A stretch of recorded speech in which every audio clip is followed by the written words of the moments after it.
एक बार की बात है, नारद जी स्वर्ग लोक में पहुंचे। स्वर्ग में देखा कि देवता एकदम समूह बना के आपस में बैठ के चर्चा कर रहे। गायन्ति देवा किल गीत गानी, धन्यास्तु ते भारत भूमि भागे। देवता गीत गा रहे कि भैया भारत भूमि को धन्य है, धन्य है। क्यों? भारत भूमि में गौतम, जावाली, व्यास, वामदेव, कपिल, कणाद जैसे ऋषि मुनि, सती, सीता, सावित्री, अनुसुईया जैसी देवियां, कर्ण जैसे दानी, अर्जुन जैसे धनुर्धर, अम्बरीश जैसे भक्त भारत में हुए। नारद जी ने ये सुना। अब नारद जी का तो काम ही है दुनिया को घूमना। जब नारद जी ने सुना भारत भूमि इतनी पवित्र है, तो मुझे भी चल करके भारत का और भारत के भक्तों का दर्शन करना चाहिए। और नारद जी ने अपनी बीणा उठाई। बीणा उठा करके नारद जी पृथ्वी पर आए। पृथ्वी पर आकर के नारद जी ने बद्रीनाथ, केदारनाथ, हरिद्वार, ऋषिकेश, श्रीरंग, सेतुबंध, रामेश्वरम, पुष्कर, प्रयाग, मथुरा, काशी, वृंदावन समस्त तीर्थ क्षेत्रों को घूम लिया। पर नारद जी को शांति की प्राप्ति नहीं हुई। जो सुन के आए थे वो भी देख रहे हैं उल्टा। देखा क्या? सत्यम नास्ति तपः शौचम दया दानम न विद्यते, उदरम भरिणो जीवा बराका कूट भाषण। क्या देखा? सत्यम नास्ति, सत्य नहीं है। तपः नास्ति, तप नहीं है। शौचम नास्ति, पवित्रता नहीं है। दया दानम नास्ति, दया और दान भी नहीं है। बड़े बड़े साधु संत असत्यभाषी और आलसी हो गए हैं। बड़े बड़े साधु संत धर्म की ओट में छिप करके अधर्म कमा रहे, अपना पेट भरने के लिए झूठ बोल रहे हैं। नारद जी ने ये देखा, बुरा लगा।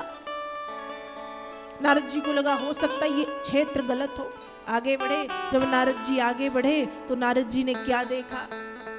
कन्या विक्रयणो लोभा दंपति नाम च कलकनम। जिस देश में पराम्बा, जगदम्बा, भगवती, दुर्गा मान करके कन्याओं का पूजन और श्रृंगार किया जाता था, आज उसी देश में उन्हीं कन्याओं के माता और पिता लोभ के वशीभूत होकर के उन कन्याओं को बेच रहे।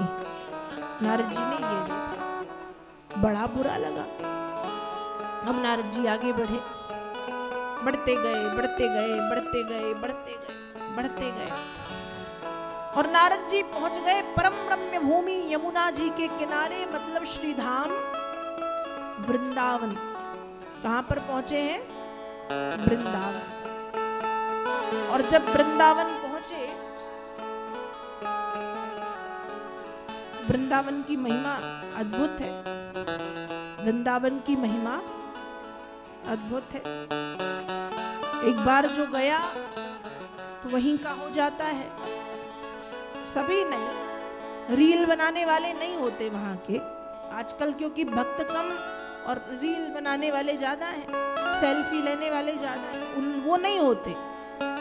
लेकिन वास्तव में जो भक्त वहां पर जाते हैं वो वहीं के हो जाते हैं। ऐसा परम रम्य वृंदावन, श्रीधाम वृंदावन, जहां पर कलकल निनाद करती यमुना मैया प्रवाहित हो रही हैं और यमुना जी के किनारे नारद जी देख रहे हैं एक सुंदर देवी बैठी है। नारद जी ने देखा, एका तू तरुणी तत्रो निखन्ना खिन्न मानसा, वृद्धौ द्वौ पतितौ पार्श्वे निश्वसंतावचेतनौ।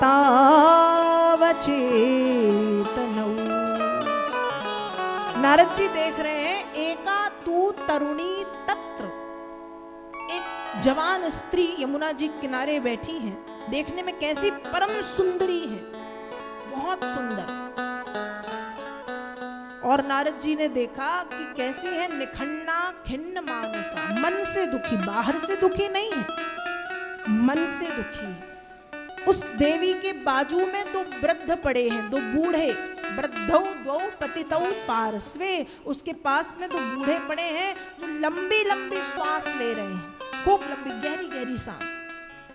और उस देवी के चारों तरफ उसी के समान खूब सी सुंदर सुंदर देवियां बैठी हुई हैं। नारद जी ने ये दृश्य देखा। अब नारद जी संत हैं, लगा कुछ हो गया होगा, मुझको क्या।